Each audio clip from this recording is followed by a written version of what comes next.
తాకట్లో ఉన్న బంగారాన్ని విడిపించి ఆ రోజున మార్కెట్ ధర కట్టి మిగిలిన డబ్బును మీకు అందిస్తుంది కొమ్మూరి గోల్డ్.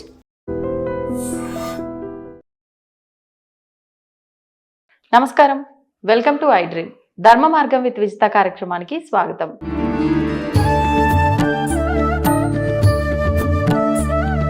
ప్రస్తుతం మనతో పాటు ఉన్నారు ప్రముఖ జ్యోతిష వాస్తు పండితులు, లలిత అమ్మవారి ఉపాసకులు శ్రీ శ్రీ శ్రీ నానాజీ పట్నాయక్ గారు. ఇప్పుడు వారితో మాట్లాడదాం. నమస్కారం అండి. శ్రీమాత్రే నమః.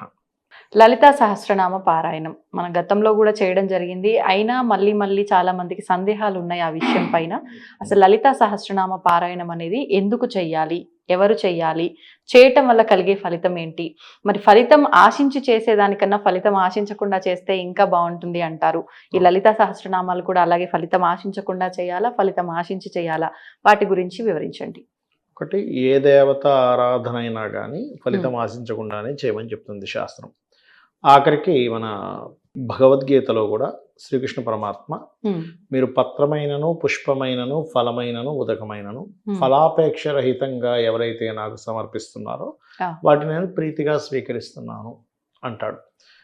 దాకింది మనం మనుషులమే ఉన్నాం. ఎవడైనా ఫలితం ఆశించి టీ ఇస్తున్నాడన్నా, ఫలితం ఆశించి టిఫిన్ పెడుతున్నాడన్నా, ఫలితం ఆశించి వాళ్ళ పార్టీకి పిలుస్తున్నారన్నా మనం పోబుద్ధి కాదు. ఎంత స్వార్థం చూడు. వాడు అవసరం కోసమే మనల్ని పిలుస్తున్నాడు, అవసరం కోసమే ఇలా ప్రేమగా మాట్లాడుతున్నాడు, అవసరం కోసం ఇవన్నీ చేస్తున్నాడు మనకు తెలిసిపోతున్నప్పుడు ఎలాగో ఉంటుంది కదా. అలా కాకుండా ఓపెన్ మైండెడ్తో ప్యూర్ హార్ట్తో పిలిస్తే మనం చాలా ఫీల్ అవుతాం. ఎట్ ది సేమ్ టైం వాళ్ళు ఏదైనా అడిగినా సరే మనం చేయగలుగుతాం. అప్పుడు వాళ్ళకి ఏదైనా ఇబ్బందులో ఉంది మనం చేయగలుగుతాం. కానీ ఫలితం ఆశించే చేసేటప్పుడు అది ఎంతైనా మనవ మాత్రం మనమే ఒప్పుకోనప్పుడు దేవతా శక్తికి మనం ఏ భావనతో చేస్తున్నాము అనేటువంటి దేవతకు తెలిసి ఉంటుంది. మీరు ఒక పూజ మొదలు పెట్టేటప్పుడు లలితా సహస్రనామాలు చేస్తున్నారనుకోండి, ఈ పక్కకి దేవత వస్తుందండి. మీరు ఏ దేవత ఆరాధన చేసినా మీ కుడివైపు వస్తుంది. అందుకే మనం అపవిత్ర పవిత్రోవా అని చేసిన తర్వాత ఉచ్చిష్టంతో భూత పిశాచ అన్నప్పుడు ఇట్లా వాసన చూసి ఎడం వైపు వేస్తాం. అందుకని ఈ కుడివైపు దేవత నిలబడి చూస్తూ ఉంటుంది మనం ఎలా చేస్తున్నాము అనే దాన్ని. అందులో ప్రత్యేకంగా ఇవి చూడ్డానికి నామాలైనప్పటికీ లలిత సహస్ర రహస్య నామాలు. ఎందుకు రహస్యనామాలు అంటే, మనం చూడండి, రహస్యనామం అంటే చెవిలో చెప్పమనో సీక్రెట్గా చేసుకోమనో కాదు. చూడ్డానికి నామమే అది, కానీ దాంట్లో నిగూఢంగా బీజాక్షరం సంబంధంగా ఉండేటువంటి శక్తి అధికంగా ఉంది అని అర్థం. ఎందుకండి నామానికి ఎందుకంత శక్తి ఉంటుంది బీజాక్షరం కంటే అంటే, ఒక్కొక్కరు రచించిన దాన్ని బట్టి ఒక్కొక్క శక్తి దానికి చేకూరుతుంది. ఎలా అంటే, ఇప్పుడు ఇంట్లో తండ్రి ఉన్నాడు, తండ్రి ఒక లీవ్ లెటర్ రాశాడు, మా అబ్బాయికి రేపు లీవ్ ఇవ్వండి, మేము పలానా ఊరు వెళ్తున్నాము. అది స్కూల్ వరకు పనిచేస్తుంది. ఓకే. లేదా ఒక ఎమ్మెల్యే ఉన్నాడు, అదొక స్థాయి వరకు పనిచేస్తుంది. ఒక లెటర్ రాసిస్తే, ఒక సీఎం రాసిస్తే ఒక స్థాయి వరకు పనిచేస్తుంది, ఒక పిఎం రాసిస్తే ఒక స్థాయి వరకు, అది ఇంకా టాప్ లెవెల్లో పనిచేస్తుంది. అంటే వాళ్ళు ఏ హోదాలో ఉన్నారో దాన్ని బట్టి ఆ యొక్క ఉత్తరం, ఆ సంతకం ఎలా పనిచేస్తుందో మనకి మంత్రాల్లో కూడా ఏంటంటే, మానవులు రచించినటువంటివి కొన్ని, ఋషులు రచించినటువంటి కొన్ని, సిద్ధులు రచించినటువంటి, వీళ్ళందరికంటే టాప్ పొజిషన్లో దేవతలు రచించినటువంటివి దేవతా మంత్రములు అంటారు. అంటే దేవతలు రచించిన మంత్రాలు కొన్ని ఉంటాయి, దేవతలు ఇచ్చిన నామాలు కొన్ని ఉంటాయి. అలా దేవత స్వయంగా ఇచ్చినటువంటి నామాలు ఏమైనా ఉన్నాయి అంటే అది లలితా సహస్రనామాలు. ఇప్పుడు విష్ణు సహస్రనామాలు మనకి ఎలా వచ్చాయి? ఆ యొక్క మహాభారతంలో భీష్మ పితామహులు ఆ అంపశయ మీద పడుకొని ఉండగా విష్ణు సహస్రనామాలు వచ్చాయి. అంటే ఏంటి? అది ఇచ్చినట్టు అని చెప్పి చూసుకున్నట్లయితే, అతను అష్టవసువుల్లో ఒకరు, వసువులు ఇచ్చినటువంటి మంత్రం అది. ఇది దేవత ఇచ్చినటువంటి మంత్రం, ఇంకా ఎక్కువ పవర్ ఉంటుంది. ఎలా చెప్పగలరండి అంటే, ఆ యొక్క లలితా సహస్రనామాల్లోనే చాలా స్పష్టంగా చెప్పబడుతుంది. అమ్మవారు ఆ సభలో, నిండు సభలో కూర్చున్నప్పుడు అమ్మవారు ఆజ్ఞాపిస్తుంది. వసిన్యాది వాగ్దేవతలు అంటారు, ఆవరణలో ఉంటారు వాళ్ళు కూడా. వాళ్ళే అమ్మవారిలోంచి తెల్లటి కిరణాలుగా బయటకు వచ్చి అమ్మవారి గురించి 1000 నామాల్లో చెప్పడం జరుగుతుంది. అనుష్టుప్ ఛందస్సులో చెప్పడం జరుగుతుంది అవి. ఓకే. అయితే ఈ నామాలు చూడ్డానికి కేవలం నామాలుగా ఉంటాయి, కానీ ఎవరైనా గనక రోజు 3 సార్లు కనుక ఈ నామాలను త్రికాల సంధ్యావందనంలా గనక చేయగలిగితే వీళ్ళకి 1 సంవత్సరమో 2 సంవత్సరాలు 3 సంవత్సరాలు వాళ్ళ యొక్క యోగాన్ని బట్టి వాళ్ళకి అక్కడ నుంచి చాలా దివ్య అనుభూతులు జరుగుతాయి వాళ్ళకి. అంటే నేను కొంతమంది చేయగా నేను చూశాను. ఇప్పుడు ఈ గది ఉందనుకోండి, ఆ అవును. గది లోపల ఎవరో ఏదో చేస్తున్నారు. ఈ గోడ అడ్డం కూడా తొలగిపోయి అవతల వాళ్ళు ఏం చేస్తున్నారో కనిపిస్తుంది వాళ్ళకి. చేయగా చేయగా. అంటే ఏమవుతుందంటే అమ్మవారి యొక్క నామం చేయడము ఒక ఎత్తు. అమ్మవారి గురించి పూర్తిగా తెలుసుకొని శరణాగతి పొందుతూ పూర్తి నమ్మకంతో నేను ఈ నామం చేస్తున్నాను అనేటువంటి భావనతో చేసినప్పుడు ఆ శక్తి అనంతంగా ఉంటుంది. ఓకే. అయితే ఈ నామాలు చాలామందికి అపోహలు. నేను మొన్న ఆ మధ్య ఒకసారి ఏమంటే నేను పలానా ఆలయానికి వెళ్ళాను, పంతులు గారు చేయొద్దన్నారు, అక్కడికి వెళ్తే మీరు చేయకూడదు అన్నారు అని. అసలు అలాంటి అపోహలు ఏమీ పెట్టుకోకండి. ఎవరైనా చేయొచ్చు. 100% అందరూ తప్పులు లేకుండా చేయాలి. ఎందుకు తప్పులు లేకుండా? మనం ఒక మనిషి పేరు, ఒక అడ్రస్ తప్పుగా రాస్తేనే ఇంకో దగ్గరికి వెళ్ళిపోతుంది లెటర్. అవునండి. మనం ఒక ఫోన్ నెంబర్ తప్పుగా కొడితేనే వేరే వాళ్ళకి వెళ్ళిపోతుంది ఫోన్, మెసేజ్, మెయిల్ ఏదైనా కానీ ఒక అక్షరం తప్పుచుంటేనే అంటే వేరే దగ్గరికి వెళ్ళిపోతుందిగా. అవును. అలాగే మీరు మంత్రంలో ఒక అక్షరం తప్పు పలికినప్పుడు అదేమవుతుంది, అక్కడ అమ్మవారి యొక్క తత్వంలో మార్పులు వచ్చేస్తాయి. ఓకే. ఇప్పుడు కొన్ని ఉంటాయి. ఎలా అంటే అందులో మీరు ఆ మంత్రం ఆ నామాన్ని చెప్పే విధానంలో మీకు మార్పు వచ్చేసినప్పుడు అది పూర్తిగా అర్థం మారిపోయిందిగా. అర్థం మారిపోయినప్పుడు ఒక్కొక్కసారి దోషం ఏర్పడుతుంది. కాబట్టి తప్పులు లేకుండా చదవండి అంటారు. మరి ఈ యొక్క నామాలు చేసేటప్పుడు కొన్ని నియమ నిబంధనలు పాటించాలి. నామాలు కాబట్టి మీరు దీక్షగా తీసుకున్నప్పుడు బ్రహ్మచర్యము, నేలపై నిద్రపోవడం ఇవన్నీ చేస్తారు. కానీ జనరల్గా చేసుకునేటప్పుడు రోజు చేసుకోవచ్చు, తప్పు లేదు. కాకపోతే ఇక్కడ ఏంటంటే లలితా సహస్రనామాలు చేసేవారు మీకు గాయత్రి చేసుకునేటువంటి ఉన్నట్లయితే ముందు గాయత్రి చేసుకొని లలిత చేసుకోమని చెప్తారు. గాయత్రి ఉపనయనం అవేమీ లేదండి అన్నప్పుడు డైరెక్ట్గా మీరు లలితే గాయత్రిగా భావించి చేసుకోవచ్చు. లేదా సహజ గాయత్రి అని ఉంటుంది. అంటే అందరూ సర్వగాయత్రి అని ఉంటుంది. అది ఎవరైనా పఠించవచ్చు. అలా చేసుకోవచ్చు. ఇక లలితా సహస్రనామాలని ఒక్కొక్క నామాన్ని కూడా విడివిడిగా చేసుకునేటువంటిది ఉంటుంది. అంటే ఒక లైన్ ఉంది, ఓం శ్రీమాత, శ్రీ మహారాజ్ని, శ్రీమత్ సింహ, దీనికి ఒక ఫలితం ఉంటుంది. ఒక్కొక్క దానికి ఒక్కొక్క అద్భుతమైనటువంటి ఫలితాలు ఉంటాయి లలిత సహస్రనామాలు. అంటే అలా ఒక్కటి తీసుకొని కూడా కొన్ని రోజుల పాటు చేసుకుంటూ చేయొచ్చు. ఎందుకంటే మీకు అనిపించవచ్చు అదేమిటి ఒక నామాన్ని చదివితే ఎందుకు ఫలితం రావాలి అని. ఇప్పుడు ఉదాహరణకి ఇదే లలిత సహస్రనామాల్లో ఉద్యోగం లేదనుకోండి, లేకపోతే ఉద్యోగం లేనప్పుడు నేనేం చెప్తాను, ఓం మాణిక్య మకుటాకార జానుద్వయ విరాజితాయ నమః చేసుకోండి అంటారు. అప్పుడు మాణిక్య మకుటాకార జానుద్వయ విరాజితాయ నమః అంటే అర్థం ఏమిటి అంటే అమ్మవారి యొక్క మోకాళ్ళు మాణిక్యములతో చేసిన మకుటముల్లా ఉన్నాయట, అంత అద్భుతంగా ఉన్నాయట అని అర్థం. నేను దీన్ని ఒకసారి ఒక ఛానల్లో చెప్పినప్పుడు మా ఇంటి దగ్గర ఒక శివాలయం ఉంటుంది. ఆ శివాలయంకి ఒక అతను పెద్ద ఆయన పాపం గవర్నమెంట్ ఎంప్లాయీ రిటైర్ అయిపోయాడు. ఆయన రోజు వచ్చి వెళ్ళేవాడు, నేను అప్పుడప్పుడు కలిసేవాడిని. ఒకరోజు ఆయన కలిసి, ఏమంటే మీరు చెప్పారు కదా, మీరు 2 విషయాలు చెప్పారు, ఉద్యోగం రాని వ్యక్తికి ఉద్యోగం వస్తుందని చెప్పారు, అలాగే ఎవరికైనా మోకాలు నొప్పులు ఉన్న వాళ్ళు కూడా చేసుకుంటే తగ్గిపోద్ది అన్నారు. నేను చేశాను, నాకు తగ్గిపోయింది. 10 ఏళ్ళ నుంచి ఇబ్బంది పడుతున్నాను, నాకు తగ్గంది, ఈ మంత్రం చేసుకుంటే తగ్గింది అన్నాడు. అది ఎందుకు? అమ్మవారి మోకాళ్ళ భావాన్ని మీరు ఎప్పుడైతే చేస్తుంటారో ఆ ఎనర్జీ ఇక్కడ ట్రాన్స్ఫర్ అవుతుంది. అదేవిధంగా 10th హౌస్ అంటారు. అంటే జ్యోతిష్ శాస్త్రంలో 10th హౌస్ అంటే వృత్తి స్థానం. ఆ వృత్తి సంబంధించిన అభివృద్ధి జరుగుతుంది ఇది. అయితే మీరు అనుకోవచ్చు ఏమంటే అమ్మవారి మోకాళ్ళకి సంబంధించిన నామం చేస్తే మన మోకాళ్ళ నొప్పులు ఎందుకు తగ్గాలి అంటే దీనికి ఒక ఉదాహరణ ఉంది. మీరు తులసీదాస్ గారి పేరు వినే ఉంటారు. హనుమాన్ చాలీసా రచించారు. రామభక్తుడు, హనుమత్ భక్తుడు ఆయన ఒకానొక సమయంలో ఆయన సాధన ఆయన చేసుకునేవాడు, రామ సాధన చేసుకునేవారు, ఆంజనేయ స్వామికి సంబంధించి చేసేవారు ఆయన చక్కగా. అలా ఉండగా అదే ఊరిలో కొన్ని సాధనలు చేస్తే కొన్ని మ్యాజిక్లు చేయొచ్చు. అంటే ఇప్పుడు మనకి ఎక్కడో ఉన్నటువంటి వస్తువుని ఇక్కడ తెప్పించడం, గాల్లో ఇలా ఏదైనా తెప్పించడం, ఇలాంటివన్నీ చేయొచ్చు అనమాట. సిద్ధులు అంటారు వాటి.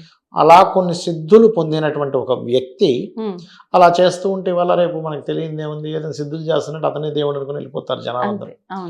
అలా వెళ్తుంటే ఆయనకి కొంచెం ఈర్ష్యా ద్వేషాలు కూడా ఉండేవి అతనికి. ఆయన ఎప్పుడు కూడా ఏంటంటే అందరూ వస్తున్నారు కానీ తులసీదాస్ నా దగ్గర రావట్లేదు అనే భావన ఉండేది ఆయనకి.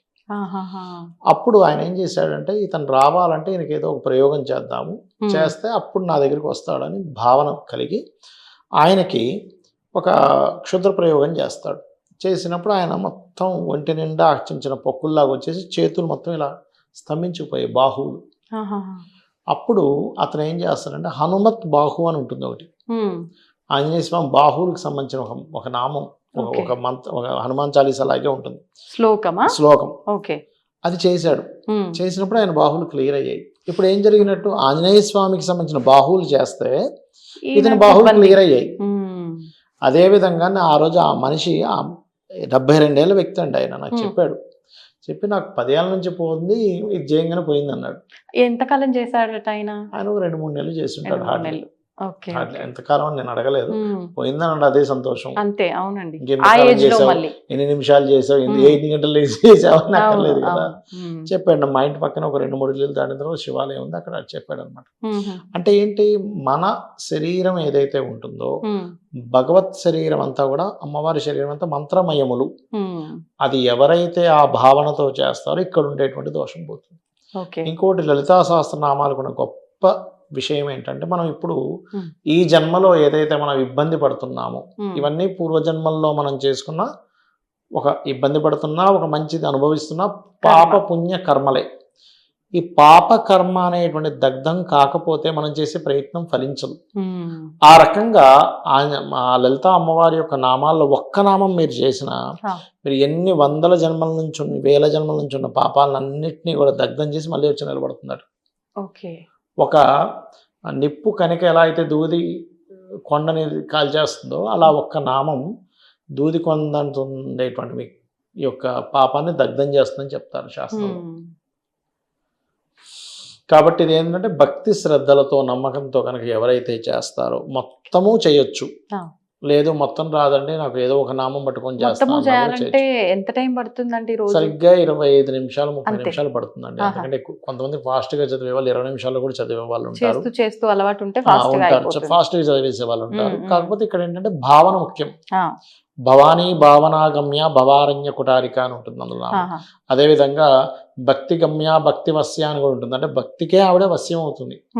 మీరు టగటగ చదువుకుని వెళ్ళిపోతే మీకు భక్తి కనెక్ట్ అవ్వదు. అలా కాకుండా ఒక భావనతో ఆలోచన, అబ్బా అమ్మవారు ఇది కదా, శ్రీమాత అంటే అమ్మవారే కదా మొత్తం అనే భావనతో చేయడం వేరుగా అలా అన్నమాట. ఓకే. ఏదో అంటే పద్యం చదివేసినట్టుగా ఇక్కడ మీరు ఏం నైవేద్యం పెడుతున్నారు ఇవన్నీ కాదు, భక్తే ప్రధానం.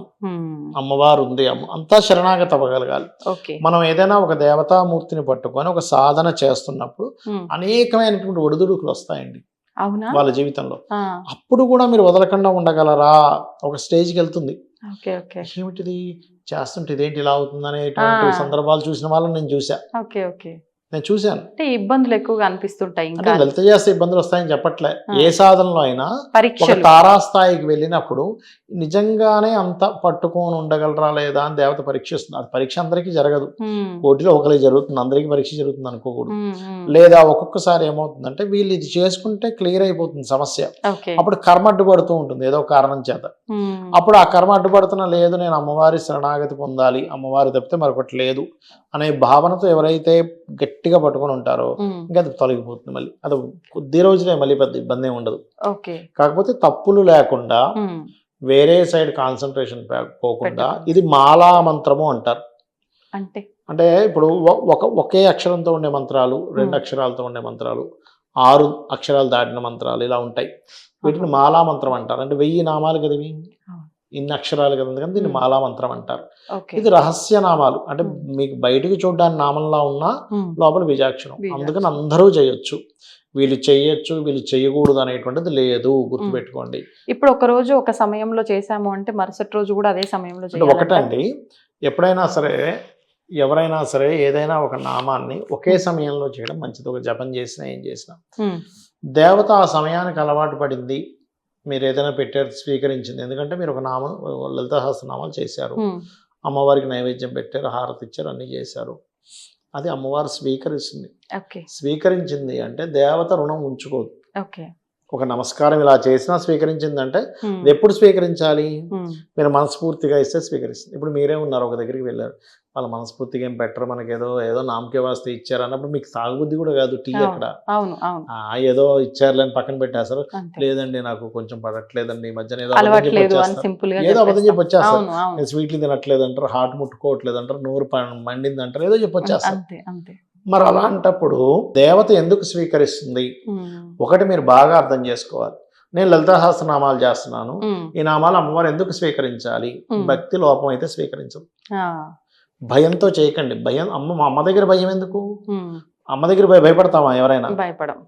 అమ్మ దగ్గర భయం ఎందుకు ఉమ్. అంటే అమ్మో ఏమైపోతుంది, ఎందుకు ఏమైపోతుంది, ఉమ్. తప్పులు చదివితే ఏమవుద్దామో. చాలా మంది చేసుకున్న అమ్మ అంటే గురువు గారు తప్పులు చదివితే ఇబ్బంది అంటారండి. అవును. ఒకటే, అమ్మ ఎలా అంటే ఉమ్. పిల్లవాడు పూర్తి పేరుతో పిలిస్తేనే పలుకుతాను అమ్మనదు. అవును. వాడికి వచ్చిన భాషలో అమ్మని అమ్మ కావాలని వాడు కోరుకుంటున్నాడు అని తెలిస్తే అమ్మ వెళ్ళిపోతుంది. వెళ్ళిపోతుంది. అలాగే ఒక భక్తుడు అమ్మ కావాలి అని ఫీల్ అయినప్పుడు ఖచ్చితంగా కనెక్ట్ అయిపోతుంది. ఎందుకు తల్లి భావనతోనే చేయాలంటారు ఉమ్. దేవతని అంటే, నిస్వార్థంగా వీడు నల్లగా ఉన్నాడా, తెల్లగా ఉన్నాడా, పొడవుగా ఉన్నాడా, పొట్టిగా ఉన్నాడా, మతి అంటే అంత పెద్ద గొప్ప ఆలోచన కలవాడు కాడా అవునా కూడా ఏమీ చూడకుండా కేవలం తల్లి తన బిడ్డ అనే భావనతో అన్ని ఇస్తుంది. అన్ని చేస్తుంది. అందుకని దేవతను ఎప్పుడు కూడా తల్లిగా చూడమని చెప్తారు శాస్త్రంలో. ఉమ్. తల్లి తండ్రికి ఉండేటువంటి లక్షణాలు లక్షణాలు. వీళ్ళు ఎలాంటి వాళ్ళని చూడరు. వీడు నా కొడుకు అని చెప్పి ఎలా చూస్తారో ఆ. మనం కంప్లీట్గా అమ్మ, ఇంకేమీ ఉండకూడదు. అమ్మ అమ్మ అమ్మ అమ్మ. మీరు చేసే ప్రతి పని కూడా అమ్మకి చెప్తున్నట్టుగా చేయండి. సరెండర్ అయిపోవాలి. సరెండర్ అయిపోండి, ఖచ్చితంగా మంచి ఫలితాలు వస్తాయి. ధన్యవాదాలండి. శ్రీమాత్రే నమః. దీన్ని తవ్వండి, తవ్వుతూనే శివలింగం. పరమాత్మకు జీవా సరే దాన్ని అట్లా కప్పేసేయండి, చూపించదండి. Krishna is there. మూర్తి పూజ కాదు, సాక్షాత్ బ్రజేంద్ర నందన భగవాన్ ఉన్నారు మూర్తిలో. ఏమీ ఆశించకుండా ఆరాధించే వాళ్ళు కూడా ఉన్నారా ప్రభుజీ? నిజమైన భక్తి అంటే మనకు తెలియదు కాబట్టి